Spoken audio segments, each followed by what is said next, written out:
Salve, salve, pessoal. Tudo bom? Saudações a todos. Então, estamos aqui hoje reunidos numa roda de conversa. O Zé já fazendo o sinal do Lula, uma roda de conversa, numa live, né?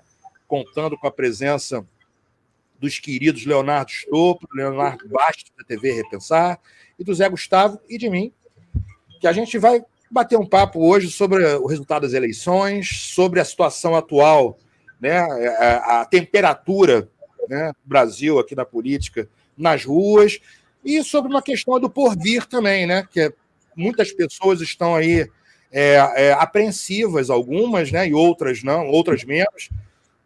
Eu não estou tanto, eu estou muito contente que o Lula foi eleito. Assim, para mim seria uma desgraça qualquer outro resultado. Mas a gente tem que ter atenção com muita coisa aí. E é isso, saúdo, boa noite aí. Passa a palavra para quem quiser agora pegar essa bola. Vai lá, Stolpo. Eu vou deixar por mais velho. Vou deixar por mais velho. O Stolpo começa aí. Bom, já que ninguém se habilitou, né, eu queria dizer nesse momento que o que você está trazendo aí é um tema extremamente importante, né, porque nós estamos falando de uma circunstância bem complicada, que é a percepção por parte do campo progressista que basta a vitória nas urnas para garantir a governabilidade e a democracia. E realmente não é assim. A prova disso é a experiência que temos das eleições de 2014, que foram contestadas, que foram protestadas, e no final das contas a Dilma não conseguiu governar a partir de 2014. Depois, assim, ela já estava difícil, né, os protestos começaram em 2012, já estava um inferno em 2013, 2014 também foi um super inferno, mas depois da derrota do Aécio, então, a Dilma passou a ser a mais chantageada de todos. Então, neste momento, é preciso que as pessoas entendam que não basta vencer as eleições nos dois turnos, é preciso vencer o processo eleitoral todos os dias, trazendo narrativas que contemplem os interesses das pessoas. E aí, E o detalhe é o seguinte, né? A gente vem de uma quadra, está numa quadra histórica que esses interesses, às vezes, são difíceis até de administrar, né? Tipo, há interesses, por exemplo, de calar a educação e tudo mais. E com esses interesses não vai dar para conversar, né? Eu já jogo uma celeuma aqui, que é o seguinte, né?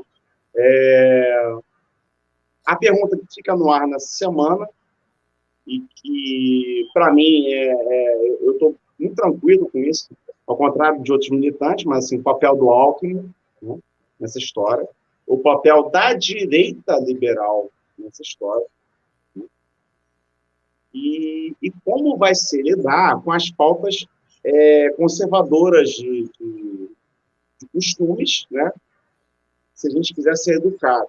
Porque, na verdade, a pauta conservadora de costumes esbarra numa tese de quase, quando vai se aprofundar, de quase aniquilamento do outro, né?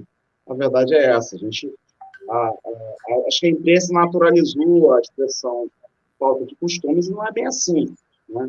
Quando surge a pauta de costumes, surge num viés, que é um viés de eliminação do outro, né? E aí, como equilibrar isso com uma necessidade premente de fazer maioria no Congresso com o chuchu à frente?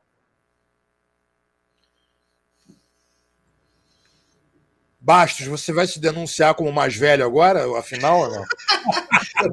Eu sou um jovem.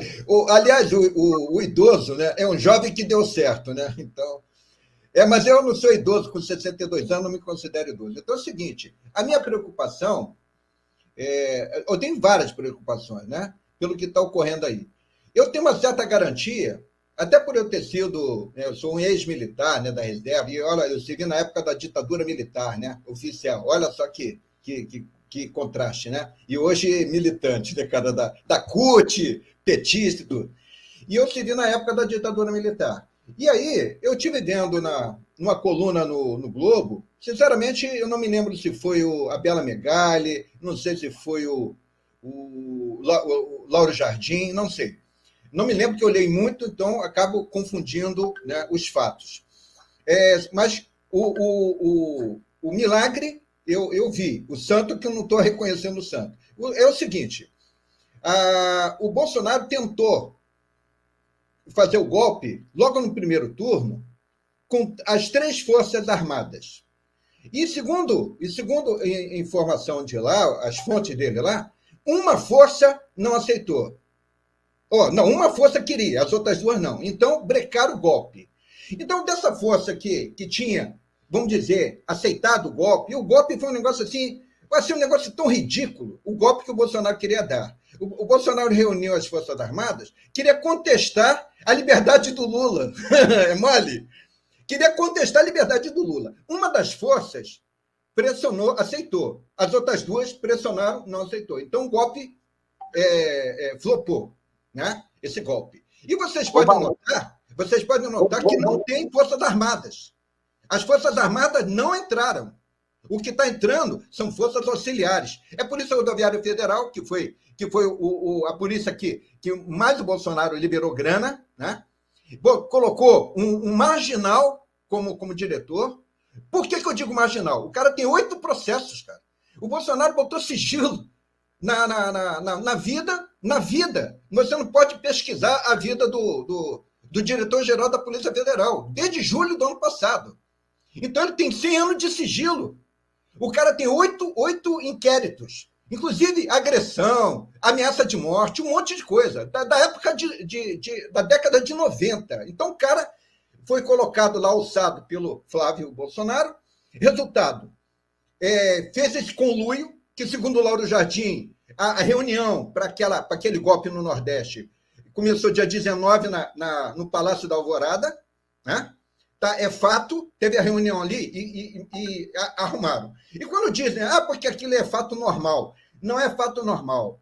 Daquelas mais de 500, né, blitz da Polícia Rodoviária Federal, só 8% no Sul e Sudeste, 8%. O restante, Norte e Nordeste. Então, é um esculacho, o cara vai para lá para mentir. Já foi pedido, o Ministério Público abriu, né, sindicância contra ele, né? Ele tem que ser preso, o diretor da Polícia Rodoviária Federal. Então, ele instrumentalizou as polícias militares de todo o Brasil, os CACs.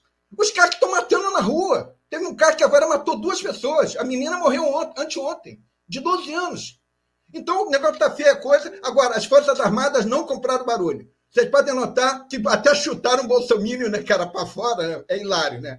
Então, cara, eu acho que não vão comprar nada. Não vão comprar esse barulho. Então, pessoal, veja só, vamos variar um pouco a percepção aqui da coisa. Eu num grupo de Telegram que o pessoal do Pragmatismo Político abriu para ajudar na eleição, né? Quase 5.000 pessoas tem lá, e a gente estava olhando muito o que o grupo do Janones estava fazendo. A gente adotou essa postura, porque a compreensão em consenso foi que o Janones estava ajudando bastante e foi fundamental a ajuda dele nessa batalha, principalmente desse campo, dessa superfície digital. E a gente ali percebeu muitas coisas, as angústias que as pessoas estão tendo, gente. Todo mundo que está aqui presente, nos assistindo e na live, sabe do estudo que eu estou há um tempo empreendendo, precisando, inclusive, de ajuda, sempre chamando o pessoal para perto, para participar, interdisciplinar, dessa máquina de bombardeio de artefato de linguagem, que com a internet veloz e a grande rede das plataformas, toda a população brasileira, em outros lugares também, ela tem sofrido. No meu ponto de vista, inclusive, isso responde por parte do cansaço, do estresse, da ansiedade que muitas pessoas estão tendo. É o tempo todo essas propagandas da Lava Jato, né, essa mega operação psicológica usando o lawfare, que ela teve que contar com o consentimento das pessoas pela propaganda, não bastava prender. E, concordando com o Léo Stoppa, para passar a bola aqui para ele de novo, eu acho que a gente vai ter muito trabalho. Mas, assim, muito trabalho com o Lula eleito. Os sinais que eu não sou um geopolítico de formação. O que eu conheço de geopolítica é de escutar quem eu acho que eu devo escutar. Inclusive o Léo, que está aqui presente, e outros analistas políticos, alguns que têm formação na área. Os sinais de fora é que o Lula ele está bem posicionado novamente, ele volta tabuleiro geopolítico, isso é um fato. Porém, em termos de Brasil, nós vamos ter sabotagens, resistência, sabotagem econômica, inclusive, que eu acho que o Léo Stoppa pode ter muito aí a nos dizer a respeito disso, que vai ser a luta diária de pegar nas mãos novamente esse Brasil depois de passar, não por 4 anos, não, foram 4 anos e mais os anos que tiraram Dilma do poder, né? Que foram, já foi feito muita coisa ali em termos de engessar a economia. Léo, Stoppa. Então, o mais importante agora é fazer o brasileiro entender que o que nos colocou nessa crise foi exatamente a tal Revolução Colorida que começou lá atrás. Porque quando a gente pega os dados do IPEA e a gente observa a confiança do povo no governo e na economia, a gente tem uma queda na confiança exatamente no momento que começam os protestos. E pela política keynesiana, a gente tem a ideia de que a credibilidade do fazedor de política e aquele tal, o que o Keynes chamou de espírito animal, né, que é a empolgação das pessoas com a economia, são fatores importantíssimos para o desenvolvimento econômico. Então, quando a gente tem a aplicação aí do primeiro movimento de guerra híbrida no Brasil, nos movimentos de 2012, ali a gente inverte completamente o ânimo da sociedade. Todo mundo acreditava na economia, estava gostando do governo, gostando da performance econômica, mesmo com o mundo inteiro passando por uma crise econômica. O Brasil estava bem. De uma hora para outra, começam a atacar a credibilidade da Dilma, começam a atacar o Brasil, né, protestos por 20 centavos, e a partir daí o povo para de comprar, o povo para de investir, o resto do mundo para de confiar no Brasil como local para investimentos. Nessas circunstâncias, é que o Brasil despencou. Então, é muito importante que as pessoas entendam, primeiro, a Dilma não errou ao adotar o consumo interno em substituição ao consumo internacional no momento da crise. Insistir nisso é uma forma que a imprensa faz para não admitir que errou.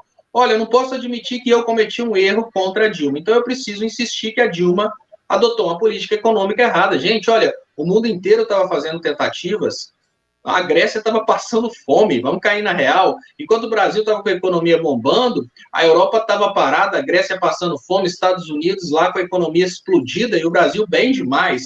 Aí precisam derrubar a economia brasileira através de uma revolução, de uma guerra híbrida, para depois dizerem que a Dilma errou nesse processo. Vamos cair na real, é a picaretagem das grandes.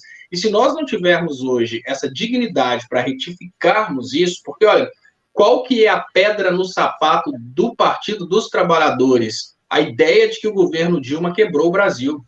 Se nós não trabalharmos nessa fundação, é aquela ideia lá do Léo Atucci não gosta que eu falo René Descartes, não, mas eu gosto de falar o René Descartes, porque nós estamos no Brasil. Descartes, gosto que falo Descartes. Mas olha, se a gente continuar edificando o conhecimento do brasileiro sobre política num terreno extremamente frágil, que é essa ideia de que tudo que aconteceu de errado no Brasil é porque a Dilma cometeu um erro na administração, porque o Brasil construiu estádios no lugar de hospitais. Se a gente continuar acreditando que todo o problema econômico que a gente está vivendo hoje é por causa disso, a gente vai deixar de ter a oportunidade de entender o que aconteceu. E o grande problema é que o progressismo não está disposto a retificar a injustiça que foi feita com a Dilma. Mas eu insisto que se retificarmos a injustiça que foi feita com a Dilma, o resto cai. É a mesma ideia lá do René Descartes, né? Que se você tira todo o conhecimento que foi edificado em cima de elementos mentirosos, automaticamente você vai reconstruir um conhecimento sólido. E a partir daí você reconstrói um conhecimento sólido, já explicando para a sociedade o perigo de aceitar uma lenga-lenga como aquela colocada em 2012 em diante, que derrubou a economia brasileira. Então, ao mesmo tempo em que a gente retifica a injustiça feita com a Dilma, a gente reestabelece a credibilidade do Partido dos Trabalhadores para aqueles que ainda insistem em dizer que o mundo arrasou porque a Dilma construiu estádios de futebol, e aí a gente consegue fazer com que essas pessoas reflitam, inclusive, sobre novas tentativas de guerras híbridas, porque nós tivemos um embrião, que não significa que foi eliminado, tudo bem, ele está contido, mas ele pode se multiplicar. E aí você vê que falta muita inteligência por parte do próprio Partido dos Trabalhadores, que no momento que nós temos o mais importante movimento na direção da pacificação, que foi a manifestação do Edir Macedo, nós temos como retorno do próprio Partido dos Trabalhadores um tapa na cara do Edir Macedo, que agora a gente não sabe onde que essa história vai parar. Então é preciso realmente que as pessoas entendam, principalmente as que estão agora no controle da situação, que o povo precisa saber o que está acontecendo. A melhor forma de vacinar o povo contra novas intervenções como essas é o conhecimento.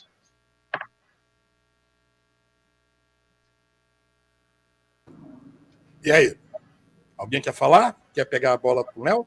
Sim. Cara, eu quero pegar o gancho do Léo, né, e lembrar que é engraçado assim, que o Lula está com uma percepção muito jovem do atual estado das coisas, né? É como se o Lula tivesse passado, eu não sei se foi a prisão, ou se foi o amor, né? Enfim, tudo isso contribui, mas o Lula está mais interessante das coisas, que pega as coisas por um lado de uma certa sensibilidade que se requer resgatar, né? Eu não sei se a gente consegue trazer essa galera da desrazão, da pós-verdade, para dentro só com argumentos nacionais. Aliás, eu digo que não, acho que a gente não consegue. Acho que o caminho é uma ressensibilização, e ninguém está sendo tolo, né? Acho que é uma ressensibilização via janonismo cultural, né? Tipo, você voltar a trabalhar a metáfora atacando por baixo, atacando, né? Enfim, eu não sei bem como conceber isso, mas acho que é uma questão que está colocada para um novo governo, para um novo projeto de sociedade que se tende a formular a partir no Brasil, no caso, de uma nova missão do Lula, né? Eu percebo muito o Lula imbuído de uma certa noção de missão, né? E a gente está numa sociedade extremamente vocacionada para um messianismo, né? E talvez seja a hora da gente olhar isso com um pouco de carinho, né? E perceber uma janela de oportunidade para a gente trabalhar algumas coisas. Por exemplo, eu trago aqui a voz, né, de alguém que está no mundo tenta estar no mundo severo da arte, condenada pelo domínio do entretenimento. Então, por exemplo, eu falo, eu acho que se a gente, por exemplo, a picanha em cerveja, né, do Lula, a picanha em cerveja é metáfora. Se colou muito essa semana, né? Vamos gastar 30 segundos explicando, né? 30 segundos falando que a picanha e a cerveja voltaram. E vamos gastar 1h30 explicando que picanha e cerveja é metáfora, né? Agora, o fato a gente precisa disso. E eu não estou falando aqui por um viés acadêmico, estou falando por um viés de sensibilização e tudo mais. E eu acho que o Lula está muito imbuído disso. É muito interessante que o Lula, algumas frases que o Lula solta, né, que todo mundo vai namorar, que passam meio assim, tipo, porra, parece jargão de campanha e tudo mais, para atrair voto. Mas, se você entende que a luta é contra o fascismo, ou seja, contra o ódio generalizado, contra a vontade de eliminar o outro, né?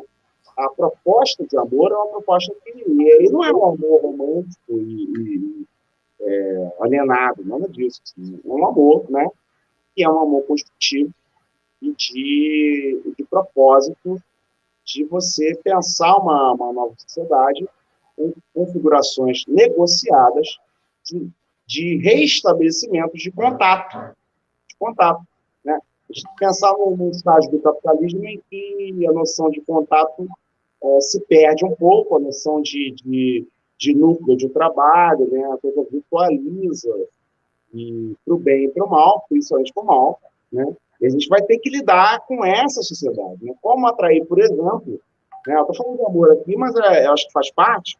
Como atrair o trabalhador, por exemplo, para essa causa de sustentar um governo que propõe causas igualitárias, como atrair esse trabalhador, ou convencendo, né, de que ele não é um trabalhador livre, que ele trabalha para o Uber, que ele trabalha para a empresa, né? Então, são coisas que a gente vai ter que estar vai ter que estar na pauta, que parece micro, mas eu acho que vai ser definidor do futuro estágio do governo Lula.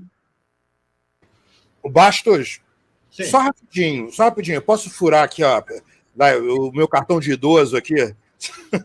Olha só, porque, veja só, eu queria só falar uma coisa rápida, que o Estopa levantou a bola da questão da abordagem híbrida, dessa inoculação, né, dessa semente que ficou plantada, porque o Brasil foi alvo, né? Quem estuda isso, quem acompanha a gente, não só eu, não, tem mais gente que está estudando isso, sabe que a gente sofreu uma abordagem de derrubada de governo, usando mídia, usando propaganda, que veio de fora também.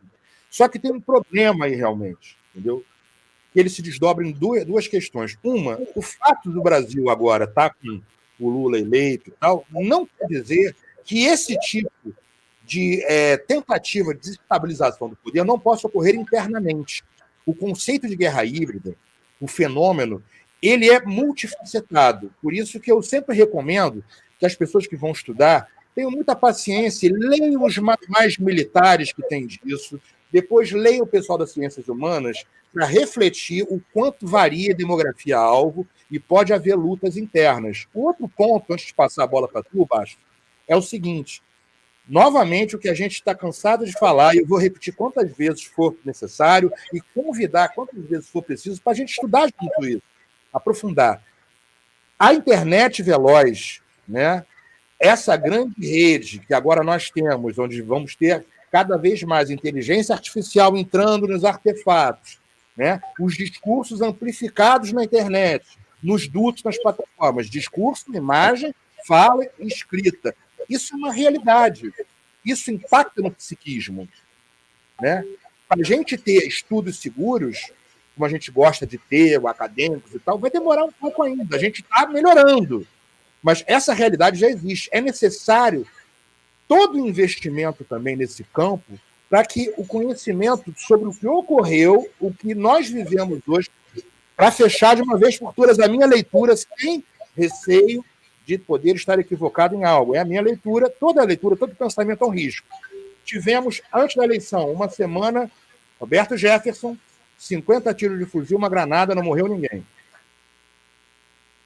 Na outra semana, tivemos uma deputada, pistola na rua, soltou tiro, uma cena muito horrível e tal, mas não morreu ninguém. No dia da eleição, tivemos uma PRF agindo, no meu ponto de vista, no dia. Eu não estava preocupado com golpe, porque eu acho que golpe militar não é a questão, mas sabotando visivelmente e tal, e aquilo sendo veiculado, fazendo com que pessoas desistissem. A pessoa vai ver, eita, não vou, estou com o carro fora, o carro está com o IPVA atrasado, o ônibus também está e tal. Quer dizer, houve uma operação ali. Tudo isso funciona com mídia. Como a Operação Lava Jato, gente, ela funcionou muito em função da mídia. Não adiantava ter prendido o nosso Lula, não adiantava ter prendido o Zé Dirceu, o Genuíno, nada. Se não houvesse um trabalho de fabricação de consenso na população, para ela ficar anestesiada e entender que é uma luta contra a corrupção e tal. Foi necessário a opinião pública ser conquistada, corações e mentes, para aquilo funcionar. Isso tem que ser entendido, seja sobre o óculos da sociologia, da antropologia, da odontologia, da filosofia. Isso tem que ser entendido, cada um contribuindo e olhando de algum modo. Mas nós temos que entender essa era que a gente vive, que a era não é mais analógica. Então, Bastos, desculpa aí. Não, tá correto. Eu estou vendo aí um comentário aí que tem uma gadaiada aí no chat aí, mas é bom para eles ouvirem. Deixa, galera, deixa. Então é o seguinte, tem que fomentar isso aí para a galera, aí, principalmente essa gadaiada aí, que eles estão cometendo esse erro aí, convocando intervenção militar. Nós temos aí principalmente 3 artigos da antiga Lei de Segurança Nacional que foram migrados para o Código Penal. É o 359L, 359M e 359R. Juntando os 3 pelos crimes que eles estão cometendo, dá 28 anos de cana. Então é o seguinte, vocês que estão chamando a intervenção militar, é tudo bandido. Vocês são criminosos. Vocês podem pegar 28 anos de cadeia. Aí estão falando, segunda-feira, as Forças Armadas... Cara, os caras usaram um cálculo, né? Um cálculo que foi do Trump, né? Que foi até negado lá pelo Trump, usando um cálculo americano para jogar na eleição brasileira. É tudo fake news. Isso é crime também, tá? Também da cadeia também, ok? Então, vocês que estão divulgando isso aí, beleza. Dão um nome. E outra coisa, aproveita, dá o CPF e dá o endereço também, que o MPF vai em cima de vocês, tá certo? É crime. 359-LNR. 28 anos de cana. Mas aí, o que eu acho que vai mudar realmente, galera, é o seguinte, é a parte econômica. O Lula, no dia seguinte, dia 31, a Bolsa subiu e o dólar caiu. O dólar já caiu 4% em uma semana. E a Bolsa, né, em contrapartida, subiu também o mesmo tanto nessa semana. O Lula já tem agendado, no dia seguinte, já tinha agendado 8 encontros com líderes mundiais. 17 países, né, já marcaram com o Lula para o Lula fazer visita. Isso não acontece com esse tal do capetão aí. Então, olha a importância para nível mundial. Né? A OEA, o diretor-geral da OEA, ligou para o Lula pessoalmente. O diretor da ONU, geral da ONU, ligou para o Lula. O Biden chegou e já indicaram o Lula para esse mês agora, para o G20 na Indonésia. Não vai o presidente representando o Brasil, vai o Lula. Não é esse cara, porque o cara é despresidente. O cara não governa nunca. Ele já não fazia nada, né? Nunca fez. Então, ele já não governava nada. O G20 quer o Lula. O Lula é personagem principal no G20 na Indonésia esse mês. E o presidente do Egito já convidou o Lula para a COP27, em janeiro de 2000. Então, cara, isso aí muda as coisas todas. Aí, quando começar a mexer na parte econômica, aí muda tudo. A União Europeia já liberou lá, já destravou, né, acordos comerciais com o Brasil de 200 bilhões de euros. 200 bilhões de euros. Né? O Fundo Amazônia, lá da Alemanha, Noruega, também já liberou os 8 bilhões. Agora nós vamos começar com o Lula. Porque, então, a coisa muda de figura. O Brasil está entrando no mapa da civilidade. Saiu da barbárie, saiu da Idade Média e está entrando no século XXI realmente. Porque o século XXI, cara, tá difícil da gente encontrar. Nós estamos saindo... Eu até brinquei no Facebook que um dia eu estava dormindo, eu dormi em 1964 e acordei em 2023, né? Mais ou menos isso que está ocorrendo. Então, cara, a coisa vai mudar de figura, é na parte econômica, vai mexer com o bolso, isso que é importante. E frisando novamente, estão cometendo crimes diários, né, e recorrentes, e vão todos em cana, tá certo? Isso é muito grave, e aí eu acho até patético, né? A Carla Zambelli foge do Brasil, porque está com pedido de prisão para ela, já está pronto, vazou que o marido dela é diretor da Força Nacional de Segurança, aí ela foge do Brasil para se encontrar com Alan dos Santos, um foragido da justiça. Então, 2 criminosos vão ficar do lado de fora cometendo atos antidemocráticos. Ela vai ser presa, vai ser deportada no governo Lula, ela e o Alan dos Santos. Simples. Bandido se trata assim. Estopa. Pois é, eu acho bem interessante, né, que o Leonardo falou uma coisa que é o que eu acredito também, sabe? A reviravolta total que vai rolar agora é do Brasil deixando de ser uma colônia de alguns países para voltar a fazer parte de um mundo todo. Isso, sem dúvidas, vai refletir no aumento da economia. Por que nós tivemos tanta queda no valor do real, né? O Brasil, que abriu mão da indústria e focou apenas na produção rural, e abriu mão de ser um país que negocia com todos para começar a criticar o resto do mundo e focar só nos Estados Unidos, este Brasil passou a ser um Brasil mal visto. E como Brasil mal visto, ele começou a sofrer embargos, mesmo que não sejam embargos oficiais, mas ele começa a sofrer embargo. É mais ou menos assim, você não precisa fechar o comércio do cara que te incomoda, você para de comprar lá. Agora, essa reintegração do Brasil ao resto do mundo vai refletir no bolso do povo brasileiro, como já está refletindo. Parece brincadeira, gente, mas é 5%, quase 5% já de modificação do valor do dólar, que a gente tem que considerar de outra forma, é quase 5% de revalorização do real. Quando o mercado começar a perceber essa revalorização do real, e até pela lei da oferta e da procura, os produtos vão abaixar o preço. E essa queda no valor dos preços dos produtos, principalmente porque a oferta interna aumenta à medida que o resto do mundo passa a disputar nossos produtos, essa melhora no preço vai trazendo um pouquinho de ânimo, de crença no governo Lula. O que a gente precisa entender, porém, é que para o fanático não interessa o desempenho do governo Lula. O fanático está lá, enquanto ele estiver vivendo o fanatismo, para ele nem interessa. O Lula pode estar fazendo um governo excelente, que ele vai continuar sabotando o governo Lula pela questão do fanatismo. Então é por isso que é muito importante trabalhar, assim, resultados, lógico, resultados econômicos, porque as pessoas racionais vão pelos resultados econômicos, mas trabalhar também conteúdos de desfanatização, que eu achei muito interessante, por exemplo, a fala do Macedo, que eu achei que ela vai certinho em cima daquele público que ele tem. Olha, vamos perdoar o Lula, porque se você continuar com esse ódio todo, quem sofre é você.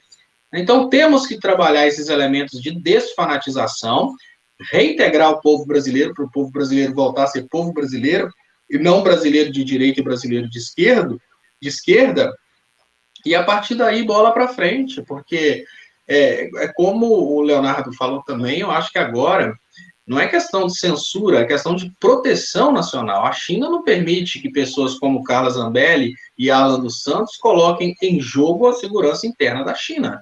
Né? Lá temos várias políticas exatamente porque eles podem ser sabotados pelos Estados Unidos através do gado interno, então eles se protegem contra isso. O Brasil tem que tomar medidas para se proteger contra isso.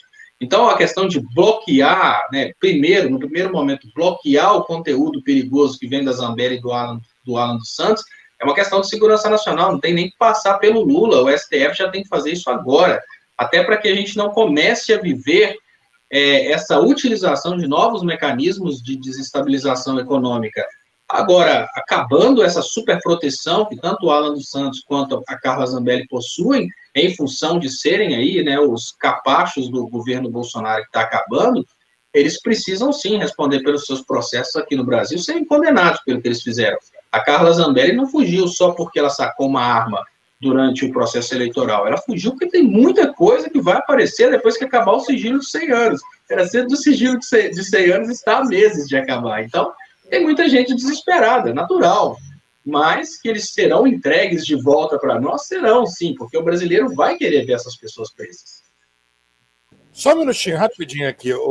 Tem aqui um rapaz aqui, Beto Bessa, dizendo que vocês bloquearam, kkk, covarde. Não, você está aqui, cara. Você está inscrito aí. E covarde não, covarde é quem fecha estrada, quem manda o pneu, e fica cantando o hino nacional para pneu, mas quando chega a torcida Galoucura para ver futebol e a Gaviões da Fiel, sai correndo. E o Galo também. São duas dias juntos. Tá? Eu li tua mensagem, um abração, valeu, vamos lá. Professor, já que você falou isso, nós estamos falando da galera que estava querendo ir para a Venezuela combater o povo venezuelano numa guerra. Aí chega duas torcidas organizadas de time, eles abrem o bico e rapam fora. Esse é o cidadão de bem que estava propondo guerra contra a Venezuela. E olha, na Venezuela não ia ser só tirar pneu, os caras iam ter que tomar bala. Mas Xará, é assim, né? Xará, quando a torcida do Corinthians chegou, abandonou até a moto com a chave na ignição. O cara, não, eu não quero a moto, não, pode levar, deixar até a chave. Então, olha só, para o gado aí, inclusive, que está nos vendo aí, o Bolsonaro estava tão tranquilo e consciente de que gastando 263 bilhões de reais comprando voto ilegalmente, com golpe, com aquela obstrução no Nordeste, com o negócio de fake news, o negócio da rádio, um negócio tão ridículo. Aí ele estava consciente de que iria ganhar, e aí não iria ser descoberto um rombo de 400 bilhões de reais. Ele estava consciente que ele iria ganhar, então não poderia. Ele falou, não vou nem me preocupar com rombo, porque ninguém vai descobrir, eu vou ser reeleito. Aí deu com os burros na água, né? Agora foi descoberto no primeiro dia. E outra coisa, Léo, superficial, em 400 bilhões. Fala, Léo. Eu vou trazer um ponto aqui que parece que não faz sentido, mas depois de um pouquinho de raciocínio, a gente vai perceber que faz sentido. Bolsonaro nem sabia desse rombo. Bolsonaro é só uma figura patética e carismática, porque o Bolsonaro, uma coisa que o Bolsonaro não fez desde o momento que ele foi eleito até agora, quando ele vai sair, é presidir. Ele ficou esse tempo todo preocupado em fazer esse carisma de ataque, né, que é uma forma de carisma ali, de reunir o gado louco, e ele, a única coisa que eu falo para você que ele conhece é o sigilo de 100 anos. Isso ele conhece. Por que eu tenho certeza? Vamos lembrar do debate na Band. Quando o Lula falou que o sigilo de 100 anos acaba no dia 1º de janeiro, o Bolsonaro perdeu o controle, começou a tremer e deu tapinha nas costas do Lula e ficou uns 10 segundos sem conseguir falar nada. Então, do rombo talvez ele não saiba, mas do sigilo de 100 anos ele sabe. A Carla Zambelli correndo, depois de tomar um tombo, ela sai correndo atrás daquele rapaz, ela não estourou com aquele rapaz. Ela sabia que as pesquisas estavam mostrando o inevitável, Bolsonaro seria derrotado, e o que ela estava fazendo ali na hora era explodir contra algo que está por vir, que é o sigilo de 100 anos, acabando em alguns meses. Então, esse sigilo de 100 anos tem muita coisa para trazer para a gente. Lá atrás falavam com a gente da caixa preta do BNDES, que em função da lei da transparência nunca existiu. Estava sempre lá aberta. Agora a gente fala do sigilo de 100 anos, que existe e está entre nós, e essa caixa preta está aí para ser aberta. Estou na live. Mas, fala, Zé. Eu ia comentar só o seguinte, assim, eu acho que vai haver um grande apelo de uma mudança de perfil econômico. Eu acho que isso é inevitável, porque o Lula reabre as portas do Brasil para o mundo. O Lula reabre as portas do Brasil para dentro. Isso é importante falar, né? Porque a gente está com uma economia nacional muito fragilizada em certos aspectos e possibilidades. Né? E você vai ter uma reabertura nesse sentido. Agora também vai ter uma necessidade da gente trabalhar. Eu estou falando aqui, voltando para nosso questionamento sobre a comunicação, né? Como, por exemplo, hoje, essa semana eu vivi momentos, eu gostei de ir almoçar em lugares bolsonaristas essa semana. Foi um prazer que eu me dei para ver o desespero, assim. E aí, cara, tinha gente assim falando, tinha gente implicando com o dono, falando, olha, você construiu isso aqui no governo Lula, lembrando aí, né? Coisa que a gente cansou de lembrar, né? Coisa que a gente cansou de falar para as pessoas. Então, muitos apoiadores do Bolsonaro foram egressos socialmente, né? Tipo, tiveram recolocações sociais pelos governos de esquerda nossos, né? E, ao mesmo tempo, essa galera é extremamente raivosa contra os governos de esquerda. Né? E aí a gente vai ter uma questão econômica que é a política. Estou aqui com o nosso cachorro Bilu Bitchê, né? Brizola, cara. Né? Salve, chefe. Ao contrário do Ciro, é um bisolista que chega junto, né? Fez campanha para o Lula. Mas, enfim, eu quero falar assim, a economia vai mudar. Agora, como fazer a percepção dessa economia que muda, né, para essa galera que está participando do processo de mudança da economia? É muito interessante, né, como as coisas se deram no governo Lula. Por exemplo, a acusação de corrupção do governo Lula é uma acusação de percepção de corrupção, que foi enaltecida, eu diria, né?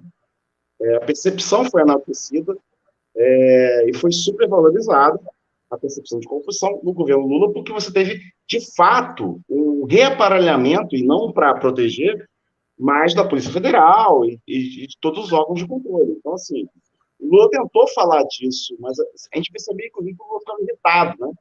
E com razão. O Lula é humano, eu sou dos que não criticam o Lula quando ele perde a razão nesse sentido, né?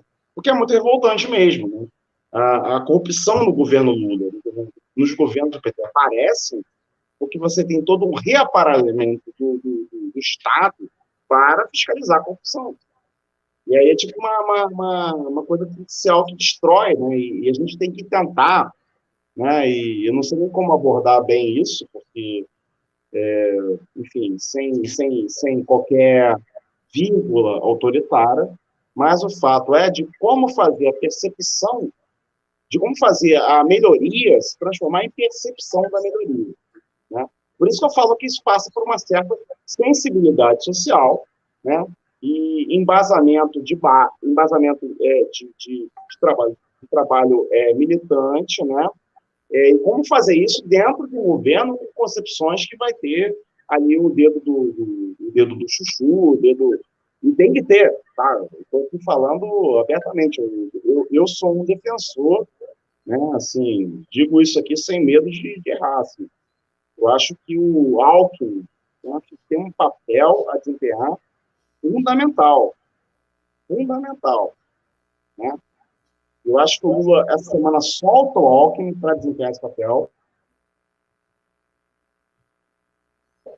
Né? Óbvio que eu acho só de férias, acho que eu vou estar de olho, mas o Lula está realmente acreditando no Alckmin. E eu estou falando aqui abertamente. Eu acredito no chuchu. Eu acho que o chuchu tende a produzir uma água interessante para a gente formular uma base de sustentação de um governo que vai ser extremamente problemático, extremamente combatido, né? E como reformular uma base de pensamento social em que a melhoria transforme em percepção da melhoria. E aí eu jogo para vocês aí. Fala. Ô, Lúcio, me permite? Fala. Pegando a fala aí do Zé e do Leonardo também, do Estopa, ô Zé, nós temos que lembrar, e principalmente para a gadaiada aí, que o Bolsonaro já foi reeleito, né? Ele já foi reeleito. Né? Ele, em 2020, ele foi o corrupto do ano por um coletivo de jornalistas internacionais sediado nos Estados Unidos. Só falta falar que os Estados Unidos é tudo comunista.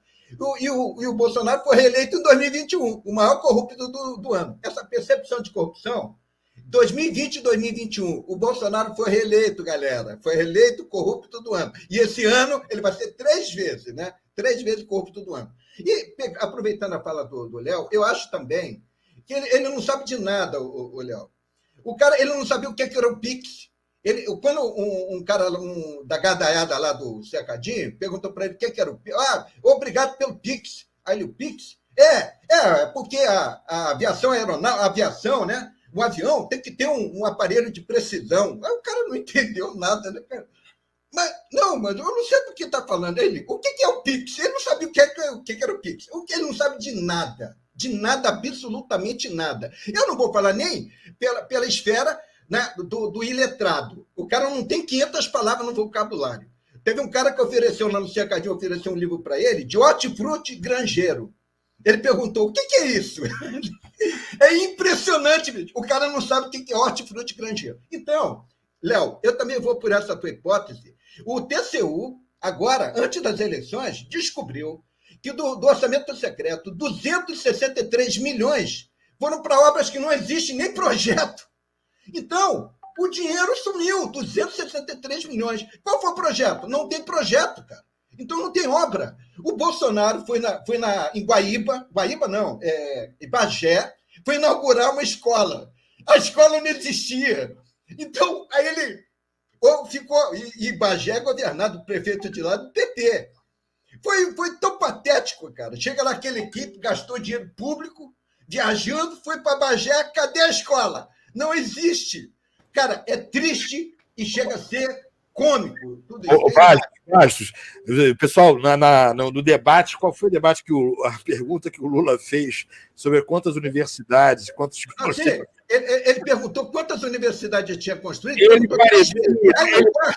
Ele parecia um labradorzinho caindo do caminhão, mas ele estava muito perdido ali naquela hora, né? Porque mas o Lula ajudou. O Lula ajudou. Na 4ª vez, o Lula falou: não, você fez uma, lá em Tocantins, mas foi obra da Dilma. Inclusive, já estava, o valor estava contingenciado no governo Dilma, e você fez com dinheiro da Dilma.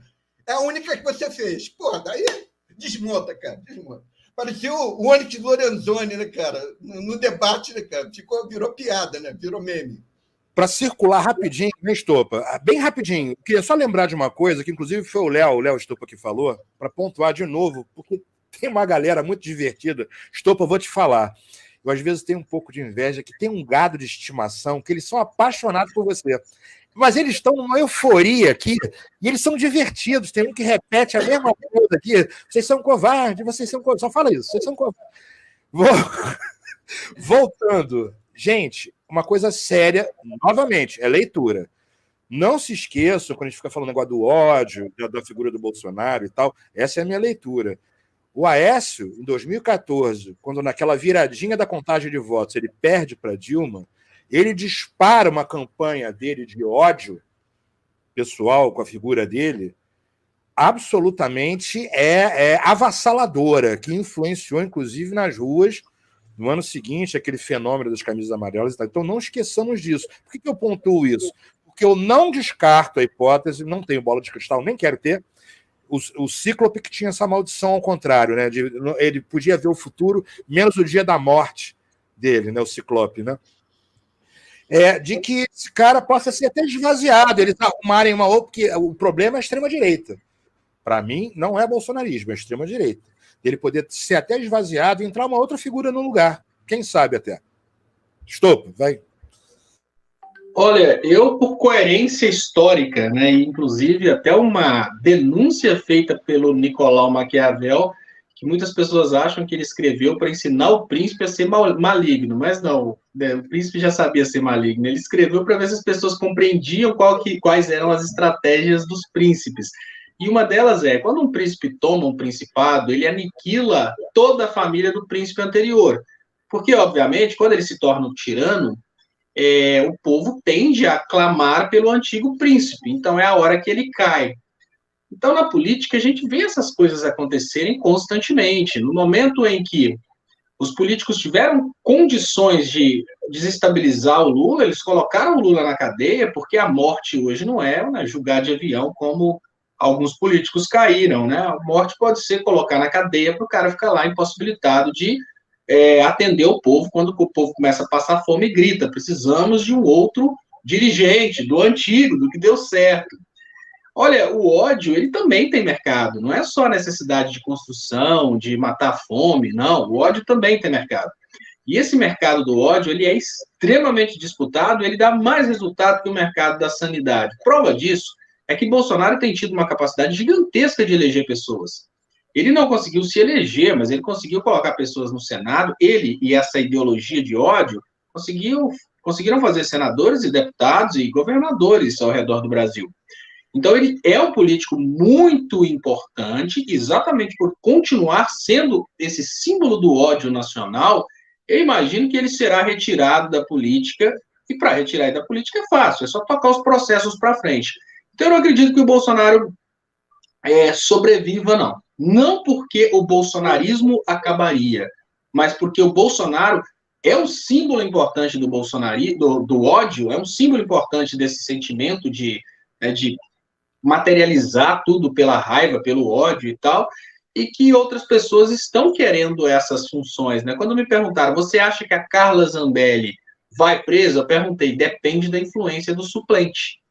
É porque nem é tanto fazer justiça, é quem está de olho no cargo dela. Então, a questão do Bolsonaro ser preso, sair da política e ser preso e sumir, nem é questão, necessariamente, do poder ou não poder do Bolsonaro em relação ao PT, mas do poder ou não poder do Bolsonaro em relação a todos os outros que querem herdar esses eleitores do ódio. E dentre esses outros que querem herdar os eleitores do ódio, nós temos desde um Aécio Neves, que é um cara extremamente influente, até muitos outros que estão aí tentando ser os próximos Bolsonaros. Eu acho que o Bolsonaro cai por isso. Ô Lúcio, eu posso emendar na fala do Léo aí? Eu acho que nós temos aí, com vários crimes eleitorais, né? O Nicolas, que foi o mais votado no Brasil, a Carla Zambelli e o Eduardo Bolsonaro, por exemplo, esses três. E aí a gente tem que relembrar, por exemplo, o delegado Francisquini, lá no Paraná. O delegado Francisquini caiu por conta de abuso do poder econômico do PSL, caíram 5 deputados juntos. Então foram meia dúzia. O PSL fechou as portas no Paraná. Não tem nenhum deputado estadual do Paraná porque caiu um por causa do coeficiente de votos. Então, caindo, não vai entrar só o suplente, vai cair uma galera que entrou pelo coeficiente de eleitoral. Então, se a Carla Zambelli, que foi muito votada, carregou um monte junto com ela. O outro lá que cometeu vários crimes eleitorais, todas as redes, a rede do TikTok dele foi banida, do Nicolas, né? Que o Felipe Neto chama ele de chupetinho. Chupetinho de fascista. Então, esses três cometeram vários crimes eleitorais. O Bolsonaro, o Eduardo Bolsonaro, o Dudu Bananinha, cometeu um grave crime agora na segunda-feira, convocando todo mundo para golpe militar na segunda-feira em áudio. Né? Eu fiz a denúncia ao MPF, né? Estou fazendo 2, 3 denúncias por dia. Eu montei aqui um balcão de denúncia, né? Contra a Folha da Igreja Universal Reino de Deus. Foram recolhidas 2 milhões de exemplares, né? É o jornal que tem a maior tiragem no Brasil. Domingo, antes das eleições, foi retirado, tinha 2 folhas apócrifas, né, contra o Lula. Por que não pode votar no Lula? E foram retirados das igrejas em todo o Brasil. E o MPF até me mandou o documento anteontem, né? São 11 páginas, né, de todas as ações. Então, essas ações, o pessoal acha que a eleição acabou e que o crime eleitoral acabou? Não, o crime eleitoral continua. E a gente vai denunciando e vamos colocar. Agora, o que eu acho curioso é que o crime eleitoral não existe do outro lado, quer dizer, do lado da esquerda. Não existe. Mas por quê? Por que será que o crime eleitoral só ocorre do outro lado? Realmente, sabe, é um problema filosófico isso aí. Bem rapidinho. Eu destaquei aqui o comentário da Gabriele Souza. Se eu não me engano, posso estar enganado, a Gabriele Souza está no grupo do Pragmatismo Político no Telegram. Se eu não me engano, mas se eu não tiver, não tem problema. Veja só, eu coloquei o destaque, Gabriele, pelo seguinte.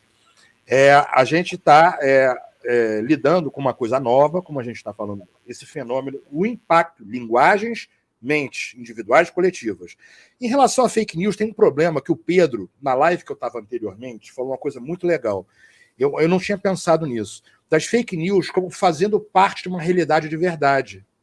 Porque para algumas pessoas, as fake news pipocam como se fossem verdade. Eu acho que esse é um desafio que a gente vai ter que enfrentar, sabendo lidar melhor com as plataformas, trabalhando por uma soberania digital, né? O Léo Stoppa fala muito também nisso, com a criação de plataformas nacionais, onde a lógica algorítmica não funcione na direção das grandes big techs, isso já é um passo. A legislação melhorar também, né? O legislador e o judiciário vai passar a conhecer um pouco melhor esse terreno e não ter que ficar dependendo de tanta analogia. E eu acho que uma estratégia muito boa ainda, por enquanto, que eu adoto, é o afogamento. O que é isso? Em algumas circunstâncias, esse pessoal, eles herdaram uma estratégia que veio de fora isso, né? Eu tenho aqui no canal um estudo sobre o sobrinho do Freud, como a escola dele de propaganda influenciou o que veio a ser feito na Cambridge Analytica muito tempo depois a SL antes e tal. Afogamento é o quê? É você cortar a circulação. Quando você não dissemina algumas coisas, você obriga aquilo a ficar rodando. Não estou dizendo que a solução é essa, mas isso ajuda muito. O volume de coisa que a gente recebe, vídeo... Eu recebi um vídeo outro dia, gente, eu tenho que comentar, que era assim, vai ter o golpe militar no sábado, a música New Age, uma música épica, parecia, só faltavam os cavaleiros do Templários com a roupa da seleção, mas é uma coisa fronteiriça entre o videogame, mas aquilo cola na cabeça. O sambista, nosso amigo, compositor, o Zé Gustavo está aqui, hein? O Léo é músico também. A música, a linguagem, ela vai pipocando e a pessoa vai recebendo aquelas coisas e vai passando adiante. Aquilo gera circulação imensa.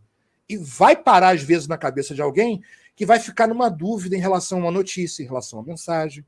Entende? Então, é todo um trabalho de educação, tá, Gabriel? Que eu acho.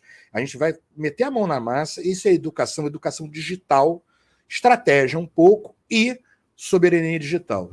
Tentar fazer com que o Brasil não seja colônia física, né, explorando a população, né, matando a população, e colônia digital, que não existe um país que seja colônia digital e seja colonizado, que não se, entendeu? É isso, só uma observação aqui, eu achei legal esse comentário. Vai lá. Posso? Não, é rapidinho, assim, eu queria pegar carona no que o Lúcio falou, eu também tinha observado a pergunta da Gabriela e acho ótima, né? Mas eu queria levantar uma outra situação, né? Porque a gente está acostumado a falar de fake news e a gente não toca no assunto que é a fake art. A fake art, o que é? É uma arte travestida de entretenimento e por um certo conforto até da própria esquerda, a gente passou a assimilar como algo que seria evocação do popular, né? E não é construído, né? Hoje você tem, por exemplo, o mercado da música brasileira hoje é dominado por algo como 80% a 90% de sertanejos que são impulsionados por fundos de investimento, né? Isso é bom que se diga.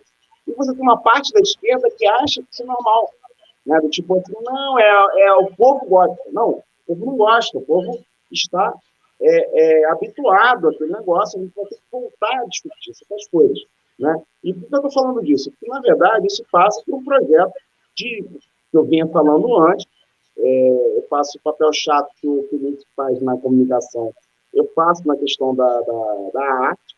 É o seguinte, a gente está passando por um processo de dessensibilização para a arte, né?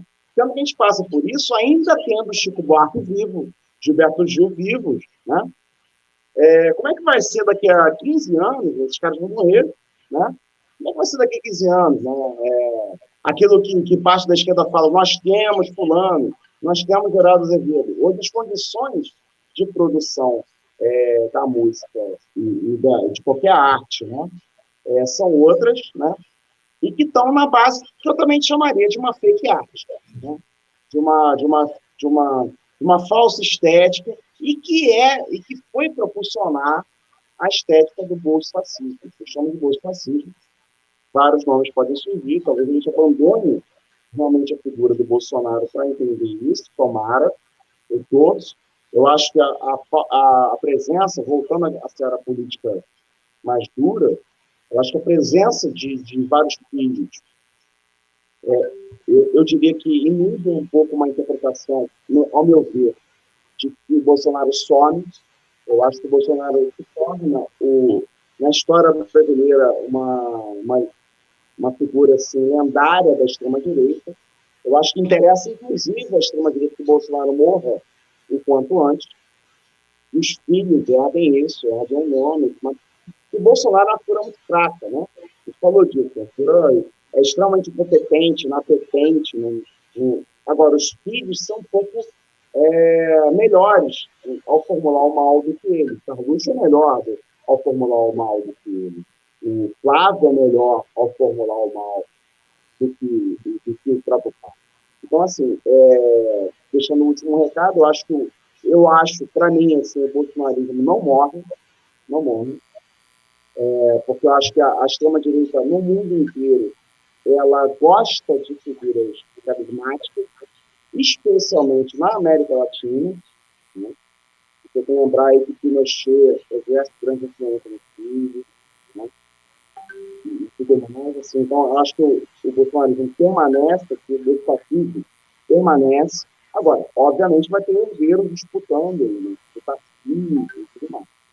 E aí é ver como vai fazer. Mas, assim, voltando à questão da Gabriele, a questão das fake, a gente tentar entender, eu acho que é um processo que a gente tem que passar também como bolha e como para falar fora da nossa bolha, de que não é só no campo do jornalismo.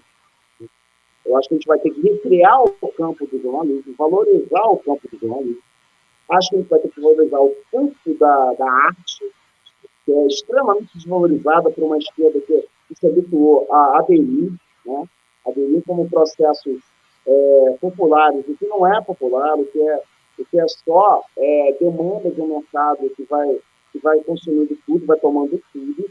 A gente vai ter que disputar a seara religiosa também. Eu acho importante, eu queria registrar aqui, a eleição do pastor Henrique Vieira.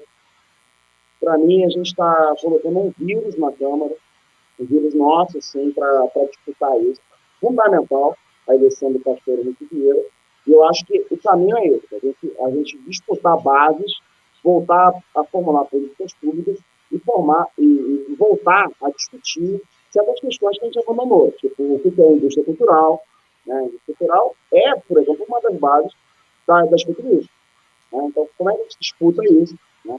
Como é que a gente disputa uma estética política existencial e daí formular um novo modelo de mundo e que não é só no Brasil, a gente tem que fazer disputa e a interlocução internacional para isso.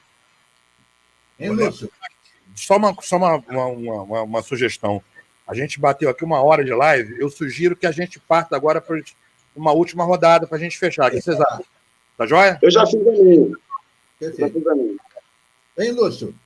A respeito da rede social, né, em 2019, foi lançado, o Facebook lançou uma plataforma nova, Workplace, e o Léo fazia parte também, eu tinha o Workplace, o Léo fazia parte. Nós tivemos uma conversa, eu e o Estopa, e o Estopa falou assim, é necessário, isso em 2019, é necessário a criação de uma rede social brasileira, com algoritmo brasileiro, algoritmo nacional. Inclusive, ele me mandou um vídeo dele, já, né?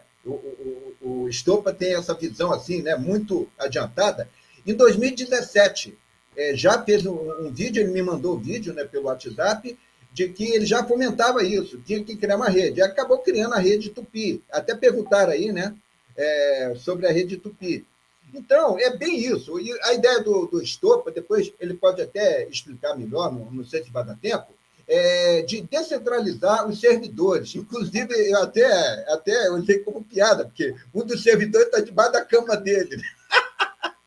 Então, mas é bem isso. O que o Estopa falou é correto. A gente tem que criar uma rede social nossa. Por que nós não temos a nossa? O nosso algoritmo. Mas olha só, tem a rede Tupi, o Léo já criou uma rede Tupi, exatamente. Então, é isso aí. Então, ele partiu para a rede Tupi e a gente tem que fomentar essa rede aí, uma rede nacional. Mas como né? política de governo, né? De repente, como política de governo, né? É isso, assim, política de governo criar plataformas nossas, rede social, de entregadores. Para dizer que a China fez isso, tá, Gustavo? A China fez isso. O que a China fez? Todas as redes que eram criadas nos Estados Unidos, eles criavam uma rede semelhante na China para as pessoas não serem necessariamente cooptadas pelo discurso do sonho americano, né, do American Way of Life. Então, isso é muito importante. Então, pessoal, alguém quer fazer a gente fazer uma rodada de consideração final, de despedida, falar alguma coisa? Deixa eu começar, então, agradecendo a todos vocês e dizendo aqui que vamos fazer mais. Eu acho que essa live aqui no Portal Fio do Tempo, para abordar essas questões de guerras híbridas, essas revoluções não convencionais, né? É muito importante, o povo tem que entender sobre isso. Então, vamos fazer mais. Muito obrigado pelo convite, estou aí à disposição. Léo Baixo, José Gustavo? Sim, eu gostaria de agradecer o convite novamente, né? Estar com essa galera aí, o Zé Gustavo, com o Léo Estopa, né? Contigo, o Lúcio. E eu estou, por exemplo, aqui com o Márcio Nascimento, lá de Campo Largo, mandou dar um alô, né, para a rapaziada, porque lá tem muito bolsominion, né? E a família dele, né, tá numa ilha, né, de bolsominion lá, né? Ele está numa ilha, né, cercado de bolsominion. Então tá aí. E a galera que está nos assistindo nas páginas no Facebook, né?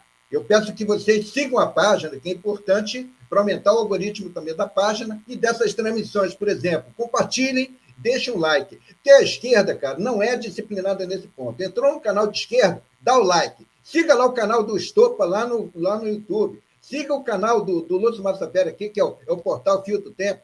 Esse que vocês estão aí. Quem está no Facebook, vai para lá no Fio do Tempo. Vai para a TV Repensar também no YouTube. E por aí vai. A gente tem que compartilhar e acertar, né? Esquerda segue esquerda. Obrigado pelo convite. Você, Zé? Não, eu vou no caminho do Baixos aí para fechar, chamando para a gente aliançar, né? Eu acho que mais do que nunca a gente vai precisar aliançar áreas do conhecimento, né? E principalmente engajar e aprender, que a gente precisa tocar nesse sentido, abandonando um pouco a coisa do criticismo de esquerda, né? A gente pode fazer isso nos nossos artigos, vai fazer artigo. Agora, na comunicação, na nossa comunicação, nosso diálogo entre os índios, a gente precisa aprender a fazer de um jeito diferente, né? Nunca pode chegar, como eu já vi acontecer em debates públicos, e mandar alguém calar a boca, por exemplo. Não pode acontecer nunca mais. Né? Isso é semente de fascismo. Né? Então, eu torço e faço uma convocação a todo mundo de esquerda para se aliançar. E não é se aliançar acriticamente, né? É se aliançar criticamente, mas fomentando o verdadeiro debate público, né? Torcendo para que haja políticas públicas, né? Forçando, na verdade, torcendo não. A gente agora vira governo, né? Então a gente tem que tentar forçar para que haja políticas públicas que nos atendam nesse sentido de criar um novo fórum de debate público, de fomentação de conhecimento e de arte pública, torno a falar, falo do meu lugar de falha, né, nesse sentido, mas para a gente propor algo para além de uma indústria cultural completamente desvinculada e de umas plataformas completamente viciadas, para a gente poder sustentar não só esse governo, mas algo muito melhor no futuro. Então, gente, agora é minha vez. Eu vou encerrar aqui agradecendo Leonardo Stoppa, querido, Leonardo Bastos, querido, Zé Gustavo, queridos. O Léo, mais uma vez, o Léo Bastos falou, o Léo tem um canal maravilhoso, já bastante conhecido, fortíssimo. Eu não só sigo como sou membro do canal, eu fiz um grande amigo, é um estudioso, analista de política, jornalista maravilhoso. O Leonardo Bastos, servidor da Petrobras, temos aqui um raiz pensando a política. E o querido Zé Gustavo é um sambista, músico, representante da arte pura aqui, né, que deu aqui essa alegria de estar conosco. Todo mundo que está aqui também, pessoal, muitíssimo obrigado. Siga o que o pessoal falou. Essa galera da extrema-direita, eles têm esse negócio de engajar, estala o dedo, vão 10 mil pessoas, às vezes com uns canais assim, meio abilolados, com todo respeito, né? Então vamos engajar um pouco mais, todo mundo. Só para finalizar também, o Menestrel Moacir Reis, que é um grande poeta, né, e tem um canal no YouTube, que está na Rede Tupi, que segue o Léo Stoppa, está aqui conosco também. Vamos conhecer o trabalho do Menestrel Moacir Reis, que está morando lá em Santa Catarina, é um guerreiro enorme, aguentando a barra lá em Santa Catarina, que não é fácil, o pessoal fazendo saudação raio lá, né? Hein, Menestrel? Um grande abraço para todo mundo. Gratidão, a gente vai ficar por aqui, tá bom, pessoal?